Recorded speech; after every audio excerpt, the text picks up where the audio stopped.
তোমরা যারা ক্লাস 11 অর্থাৎ একাদশ শ্রেণীর সেকেন্ড সেমিস্টারের ছাত্রছাত্রী আছো এবং তোমাদের যাদের হিস্ট্রি বা ইতিহাস সাবজেক্টটি রয়েছে, আজকে ক্লাসটা শুধুমাত্র তোমাদের জন্যই। আজকে ক্লাসে আমি তোমাদের প্রথম অধ্যায় থেকে খুবই গুরুত্বপূর্ণ একটি 8 নম্বরের বড় প্রশ্নের উত্তর নিয়ে আলোচনা করব। প্রশ্নটি খুবই গুরুত্বপূর্ণ তোমাদের পরীক্ষার জন্য।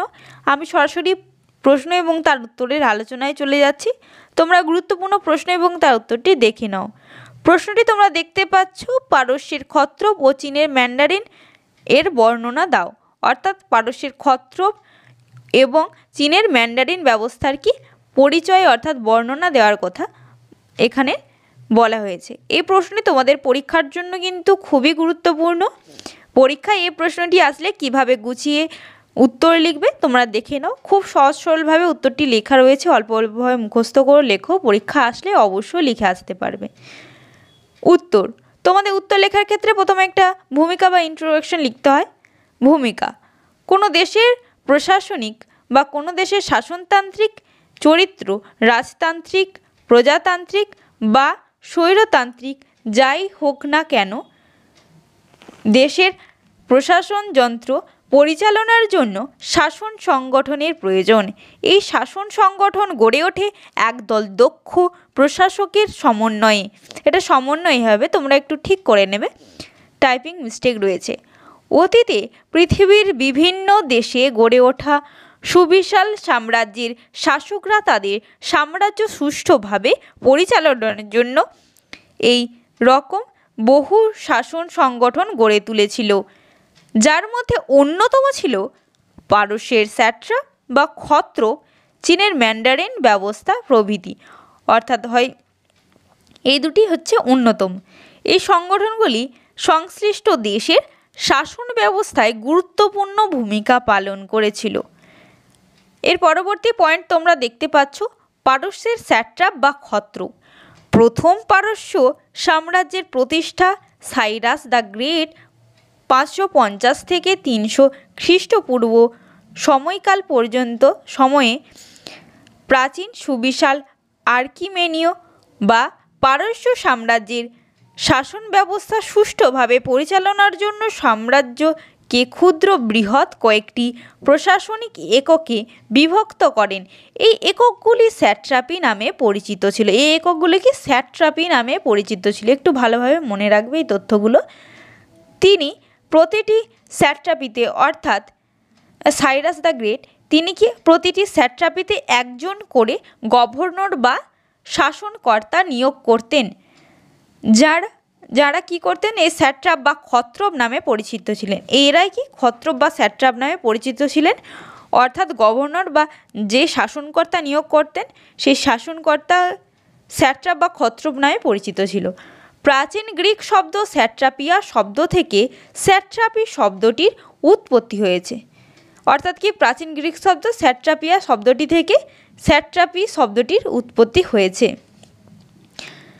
অর্থাৎ প্রাচীন পারসিক ব্যাখ্যানুসারে স্যাট্রাপ শব্দটির অর্থ হল সাম্রাজ্যের রক্ষাকর্তা। স্যাট্রাপ শব্দের বর্তমান অভিধানিক অর্থ হল প্রাচীন পারস্যের প্রাদেশিক শাসনকর্তা। মহান সাইরাস এই ব্যবস্থাকে প্রাতিষ্ঠানিক রূপ দিল দারায়ুসের আমলের ক্ষত্রপ ব্যবস্থার প্রশাসনিক ভিত্তি দূর হয়। সাইরাস তার সাম্রাজ্য শাসনের জন্য 20 জন ক্ষত্র নিয়োগ করলেও দারায়ুসের আমলে সাম্রাজ্যের পরিধি বৃদ্ধি পেলে ক্ষত্রপের সংখ্যাও কি হয়, বৃদ্ধি পায়। ক্ষত্রপ বা স্যাট্রাপদের কার্যাবলী, অর্থাৎ এই ক্ষত্রপ বা স্যাট্রাপ যারা ছিল তাদের কী সব কাজ করতে হতো তোমরা তা দেখে নাও। স্যাট্রাপের প্রধান শাসনকর্তা হিসেবে ক্ষত্রপদের বেশ কিছু কাজ করতে হতো। যেমন প্রথমত বলা যায় সামরিক দায়িত্ব পালন। স্যাট্রাপরা প্রশাসনের বা সাম্রাজ্যের রক্ষাকর্তা হিসেবে একটি সৈন্যবাহিনী রাখতেন। তারা সৈন্য নিয়োগ, সামরিক ব্যবস্থার রক্ষণাবেক্ষণ এবং বৈদেশিক আক্রমণ প্রতিরোধ করতেন। এরপর দ্বিতীয়ত কি বলা যায়, বিদ্রোহ দমন। এই পয়েন্টটা তোমরা বুঝে নাও। তারা স্থানীয় শাসক হিসাবে বিভিন্ন বিদ্রোহ দমন করতেন। তারা কি বিভিন্ন বিদ্রোহ দমন করতেন, এমনকি বিশৃঙ্খলা দূর করে, এটা করে হবে, তোমরা একটু ঠিক করে নেবে, টাইপিং মিস্টেক রয়েছে, বিশৃঙ্খলা দূর করে শান্তি ও শৃঙ্খলা রক্ষা করতেন। এরপর 3 নম্বর পয়েন্ট দেখতে পাচ্ছ রাজস্ব আদায়, এটা রাজস্ব হবে, তোমরা একটু ঠিক করে নেবে। স্যাট্রাপকে তার সংশ্লিষ্ট শাসনাঞ্চল থেকে কর আদায় করে, এটা করে হবে, সেই অর্থ কেন্দ্রীয় সরকারি কোষাগারে জমা করতেন। একটু টাইপিং মিস্টেক রয়েছে, আমি যেগুলো বলে দিচ্ছি তোমরা একটু কারেকশান করে নেবে। এরপর 4 নম্বর পয়েন্ট দেখতে পাচ্ছ বিচার কার্য। স্যাট্রাপির প্রধান শাসক হিসেবে স্যাট্রাপরা পৌর ও ফৌজদারি উভয় অপরাধের বিচার করতেন। এরপর 6 নম্বর পয়েন্ট আমলা নিয়োগ। প্রদেশ বা আঞ্চলিক কাজের নিয়োগের বা প্রয়োজনের তারা স্থানীয় আমলাদের নিয়োগ করতেন। এরপর 7 নম্বর পয়েন্ট নিরাপত্তা প্রদান। রাস্তায় যাতায়াতের নিরাপত্তা, রাস্তাঘাটে গিয়ে যাতায়াতের নিরাপত্তার ব্যবস্থাও তাদের করতে হতো। এই ক্ষত্রপদের এই সকল কাজ কিন্তু করতে হতো। এর পরবর্তী পয়েন্ট তোমরা দেখতে পাচ্ছ ক্ষত্রপদের সঙ্গে সম্রাটের সম্পর্ক, অর্থাৎ ক্ষত্রপ যারা ছিল এই ক্ষত্রপ শ্রেণীর সাথে সম্রাটের কীরূপ সম্পর্ক ছিল। ক্ষত্রপরা প্রদেশগুলিতে শাসন ক্ষমতা ভোগের অধিকারী হলেও তারা নিজেদের কাজের জন্য সম্রাটের কাছে দায়বদ্ধ থাকতেন। তাদের সঙ্গে সম্রাটের সম্পর্ক নির্ভর করত সামরিক শক্তি ও রাজকীয় কর্তৃত্ব পালনের ওপর। তাই সম্রাটরা ক্ষত্রপদের নিয়ন্ত্রণ করার জন্য বিভিন্ন পদক্ষেপ গ্রহণ করতেন। অর্থাৎ সম্রাটরা কি ক্ষত্রপদের বা স্যাট্রাপদের নিয়ন্ত্রণের জন্য বেশ কিছু পদক্ষেপ গ্রহণ করতেন। সে পদক্ষেপগুলো দেখে নাও। প্রথমত পর্যবেক্ষণ, প্রথম পয়েন্ট দেখতে পাচ্ছ পর্যবেক্ষক। তারপরে রাজার নয়ন নামে পরিচিত পর্যবেক্ষকগণ সাম্রাজ্যের বিভিন্ন স্যাট্রাপিতে ঘুরে ঘুরে স্থানীয় প্রশাসন সম্পর্কে তথ্য সংগ্রহ করতেন এবং তার সম্রাটকে জানাতেন। দ্বিতীয় পয়েন্ট দেখতে পাচ্ছ সতর্কীকরণ। স্যাট্রাপগণ তাদের দায়িত্ব পালনে অবহেলা করলে এবং তাদের শাসনাঞ্চলে বাৎসরিক বিবরণ নির্দিষ্ট সময়ে সম্রাটের কাছে জানাতে ব্যর্থ হলে সম্রাট প্রথমে স্যাট্রাপদের সতর্ক করে দিতেন। এটা করে দিতেন। তো একটু টাইপিং মিস্টেক আছে, আবারও বলে দিচ্ছি, তোমরা ঠিক করে নেবে।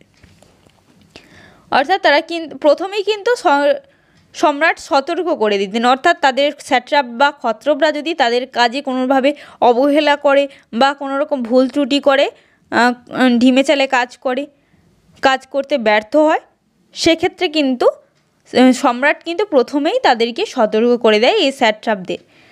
এরপর 3 নম্বর পয়েন্ট দেখতে পাচ্ছ পদচ্যুতি। সতর্কীকরণেও, এটা করণে হবে, সতর্কীকরণেও কোনো কাজ না হলে সম্রাট স্যাট্রাপের দায়িত্ব থেকে তাদের পদচ্যুত করতেন। অর্থাৎ সম্রাট কিন্তু প্রথমেই তাদের পদচ্যুত করতেন না, অর্থাৎ দল থেকে এই যে ক্ষত্রপ শ্রেণী থেকে তাদের প্রথমেই বহিষ্কার করতেন না। প্রথমে কি করতো, তাদের কাজে অবহেলা করার জন্য বা কাজে ব্যর্থ হলে প্রথমে সতর্ক করে দিতেন সে সম্পর্কে। তারপর কিন্তু যদি দেখতো যে এই স্যাট্রাপরা যদি কাজে অবহেলা করছে অথচ সতর্ক করে দেওয়ার সত্ত্বেও কোনোরূপ পরিবর্তন দেখছেন না সম্রাট, তখন কিন্তু এই পদ থেকে বহিষ্কার করতেন এই স্যাট্রাপ বা ক্ষত্রপদের।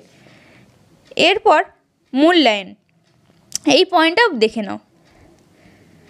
মূল্যায়ন প্রশাসনিক ক্ষেত্রে ক্ষত্রপরা গুরুত্বপূর্ণ ভূমিকা পালন করলেও এই ব্যবস্থার বেশ কিছু সীমাবদ্ধতা বা ত্রুটি লক্ষ্য করা যায়, বা বেশ কিছু ভুল বা ত্রুটি লক্ষ্য করা যায়। যেমন প্রথমত কি বলা যায়, পরবর্তীকালে ক্ষত্রপ পদগুলি বংশানুক্রমিক হওয়ায় প্রশাসনে অযোগ্য ব্যক্তির প্রবেশ ঘটে। যেহেতু কি বংশানুক্রমিক ছিল, সেহেতু এটি প্রথম, সবাই তো আর যোগ্য হয় না। বংশানুক্রমিক হলে কেউ কেউ অযোগ্য ব্যক্তিও কি এই পদে নিয়োগ হতো। এরপর দ্বিতীয়ত বলা যায় কেন্দ্রীয় শক্তির দুর্বলতার সুযোগে ক্ষত্রপদের কেন্দ্রীয় শাসনকে কি অগ্রাহ্য করার প্রবণতা বৃদ্ধি পায়, ফলে প্রশাসনিক শাসন দুর্বল হয়ে পড়ে। এরপর 3 নম্বর বলা যায় ক্ষত্রপরা স্বাধীনতার জন্য বারবার বিদ্রোহ করলে সাম্রাজ্যের ভিত্তি দুর্বল হয়ে পড়ে। এরপর গুরুত্ব, এই পয়েন্টটা দেখে নাও। বিভিন্ন ত্রুটি থাকা সত্ত্বেও পারসিক সাম্রাজ্যের শাসন ব্যবস্থায় ক্ষত্রপদের গুরুত্ব ছিল অপরিসীম। ক্ষত্রপদের দক্ষতার উপরে বা ক্ষত্রপের দক্ষতার ওপর বা স্ট্যাটাপদের দক্ষতার ওপর সাম্রাজ্যের ভালো মন্দ নির্ভর করত। পারসিক সাম্রাজ্যের অর্থনৈতিক উন্নতিও এদের অবদান ছিল অনস্বীকার্য।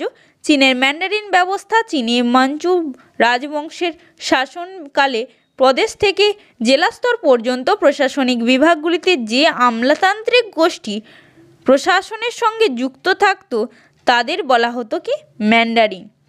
ম্যান্ডারিন শব্দটি একটি কি মালয় শব্দ। ম্যান্ডারিনকে একটি মালয় শব্দ অর্থাৎ মালয়েশিয়ান শব্দ।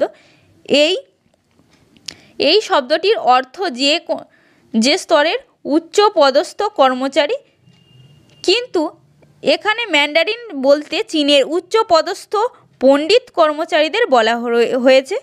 চীনে আঞ্চলিক শাসনের স্তম্ভ ছিল এই ম্যান্ডারিন শ্রেণী। ম্যান্ডারিনদের যোগ্যতা, অর্থাৎ এই ম্যান্ডারিন শ্রেণীতে নিয়োগ হতে গেলে বেশ কিছু যোগ্যতার প্রয়োজন হতো, অর্থাৎ যোগ্যতা নির্ভর কিন্তু শ্রেণী ছিল। অর্থাৎ ম্যান্ডারিন পদে নিয়োগ করার সময় বংশ মর্যাদা ও সম্পত্তির পরিবর্তে যোগ্যতা ও শিক্ষা দীক্ষার উপর গুরুত্ব দেওয়া হতো। ম্যান্ডারিন পদপ্রার্থীকে কাব্য সাহিত্য, কনফুসীয় ধর্মের দক্ষতা, রাজনৈতিক অভিজ্ঞতা ও চীনের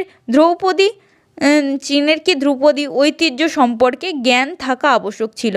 অর্থাৎ প্রভৃতি বিষয়ে কিন্তু এই ম্যান্ডারিনের জ্ঞান থাকা জরুরি ছিল। যোগ্যতা নির্ণায়ক পরীক্ষায় প্রার্থীকে পাশ করতে হতো। অন্যদিকে পাহারাদার, অপরাধী, জেল খাটা আসামি, শ্রমিক, অভিনেতা, সঙ্গীতজ্ঞ, কৃতদাস ও ভিক্ষুকরা ম্যান্ডারিন পদে নিয়োগের পরীক্ষায় বসতে পারত না। অর্থাৎ এই সকল ব্যক্তি কি দ্বারা এই ম্যান্ডারিন শ্রেণীর পরীক্ষায় নিয়োগে বসতে পারতেন না। নিয়োগ ও পদচ্যুতি পরীক্ষায় সফল প্রার্থীদের সম্রাট কেন্দ্রীয় প্রাদেশিক সরকারের কর্মচারী নিয়োগ করতেন। তাদের স্থায়িত্ব ও পদচ্যুতি সম্রাটের ইচ্ছার উপর নির্ভর করত। তাদের মধ্যে আঞ্চলিক সংকীর্ণতা দূর করার জন্য তাদের নিজের এলাকার বাইরে নিয়োগ করা হতো বা নিয়োগ করতেন। মর্যাদা, এই পয়েন্টটা বুঝে নাও। চীনা সমাজে ম্যান্ডারিনরা ছিলেন সম্মানীয়, খুবই সম্মানীয়। চিং বংশের রাজত্বকালে ম্যান্ডারিনদের মর্যাদা সর্বোচ্চ স্তরে পৌঁছায়। তারা অত্যন্ত বিলাসবহুল জীবনযাপন করতেন। অর্থাৎ এই ম্যান্ডারিন শ্রেণী কী করতেন, লোকেরা অত্যন্ত বিলাসবহুল জীবনযাপন করতেন, বিলাসিতার সাথে জীবনযাপন পালন করতেন। সোনা, রূপা ও মূল্যবান রত্নখচিত পোশাকও পরতেন। শ্রেণীবিভাগ, ম্যান্ডারিনরা 3টি স্তরে বিভক্ত ছিল, যথা উচ্চপদস্থ ম্যান্ডারিন 1, 2 সাধারণ ম্যান্ডারিন, 3 নিম্ন শ্রেণীর ম্যান্ডারিন। উচ্চপদস্থ ম্যান্ডারিনরা প্রধানমন্ত্রীর সমকক্ষ পদ বা প্রাদেশিক গভর্নরের পদে নিয়োগ হতেন। তারা পদ্মরাগ মণি যুক্ত বিশেষ ধরনের টুপি ব্যবহার করতেন। সাধারণ ও নিম্ন শ্রেণীর ম্যান্ডারিনরা প্রবাল, লাপিস লাজুলি, সোনা প্রভৃতি দ্বারা তৈরি টুপি ব্যবহার করতেন। এরপর দেখতে পাচ্ছ ম্যান্ডারিনদের কাজ, অর্থাৎ ম্যান্ডারিনদের শ্রেণীর লোকেদের কী সব কাজ করতে হতো, কী সকল কাজ করতে হতো তোমরা দেখে নাও। ম্যান্ডারিনরা চীনা প্রশাসনের বহু গুরুত্বপূর্ণ কাজ করতেন। প্রথমত কি বলা যায়, প্রশাসনিক কাজ, এই পয়েন্টটা দেখে নাও। প্রশাসনদের প্রশাসনের প্রধান আমলা হিসেবে যাবতীয় প্রশাসনিক কাজ পরিচালনা করতেন এই ম্যান্ডারিনরা। খ সম্রাটকে সহায়তা, উচ্চ শ্রেণীর ম্যান্ডারিনরা রাজকার্যে রাজাকে সাহায্য করতেন। এরপর 3 নম্বর দেখতে পাচ্ছ গ নিরাপত্তা রক্ষা, মধ্য ও নিম্ন শ্রেণীর ম্যান্ডারিনরা প্রদেশে বা স্থানীয় অঞ্চলগুলির শান্তি শৃঙ্খলা ও নিরাপত্তা রক্ষার দায়িত্ব পালন করতেন। ঘ বাণিজ্যের তদারক, আচ্ছা ম্যান্ডারিনরা নিচে বাণিজ্য, অর্থ, আইন, বিচার, বিদেশ দপ্তর ইত্যাদি পরিচালনা করতেন। এরপর অন্যান্য কি কাজ দেখতে হতো, কাজ এই ম্যান্ডারিনদের করতে হতো দেখে নাও। চীনের ঐতিহ্য রক্ষা করা এবং সাহিত্য সংস্কৃতির বিভিন্ন দিকের প্রতি নজর রাখতেন ম্যান্ডারিনরা। তাদের ভালো কাজের জন্য সম্রাট বা ঊর্ধ্বতন কর্তৃপক্ষ কর্তৃক পুরস্কার পেতেন। শুধু তাই নয়, এর বিনিময়ে তারা রাজকোষ থেকে ভালো বেতন পেতেন, অর্থাৎ পুরস্কার ব্যতীত তারা ভালো কিন্তু বেতন পেতেন এই রাজকোষ থেকে। গুরুত্বপূর্ণ চীনের প্রশাসনিক সাফল্যে ম্যান্ডারিনদের গুরুত্বপূর্ণ অবদান ছিল। যেমন 1 চীনের প্রশাসনিক সাফল্য ম্যান্ডারিন ব্যবস্থার উপর অনেকাংশে নির্ভরশীল ছিল। 2 ম্যান্ডারিনরা সম্রাটের সঙ্গে চীনের আঞ্চলিক শাসকদের যোগসূত্র গড়ে তোলে। 3 ম্যান্ডারিনদের তত্ত্বাবধানে চীনের নিরাপত্তা সুদৃঢ় হয় এবং বাণিজ্যের উন্নতি ঘটে। 4 ম্যান্ডারিনদের কঠোর পরিশ্রমে চীনা প্রশাসনে গতি আসে। এরপর শেষ পয়েন্ট দেখতে পাচ্ছ ম্যান্ডারিন প্রথার অবসান। এই পয়েন্টটা দেখে নাও। চীনে প্রশাসনিক ক্ষেত্রে ম্যান্ডারিনরা গুরুত্বপূর্ণ ভূমিকা নিলেও একথা ঠিক যে 1739 খ্রিস্টাব্দে গ্র্যান্ড কাউন্সিল গঠিত হলে ম্যান্ডারিনদের ক্ষমতা ও দায়িত্ব অনেকখানি হ্রাস পায়। শেষ পর্যন্ত পাশ্চাত্য শিক্ষা ধারার চাপে চীনে 1905 খ্রিস্টাব্দে ম্যান্ডারিন নিয়োগ সংক্রান্ত পরীক্ষার অবসান ঘটে, অর্থাৎ এই পরীক্ষার অবসান ঘটে 1905 খ্রিস্টাব্দে। 1911 খ্রিস্টাব্দে কিং বংশের পতনের পর চীনে সমগ্র ম্যান্ডারিন প্রথার অবসান ঘটে, অর্থাৎ চিং বংশের অবসানের সঙ্গে সঙ্গে পতনের সঙ্গে সঙ্গে এই প্রথারও বিলুপ্তি ঘটে। এই ছিল আজকের ক্লাসের গুরুত্বপূর্ণ একটি 8 নম্বরের বড় প্রশ্নের আলোচনা। ভালো লাগলে অতি অবশ্যই লাইক করো, শেয়ার করো বন্ধুদের, আর চ্যানেলে নতুন হয়ে থাকলে চ্যানেলটি সাবস্ক্রাইব করে চ্যানেলের সদস্য হয়ে ওঠো। আজকের ক্লাসটা এই পর্যন্তই।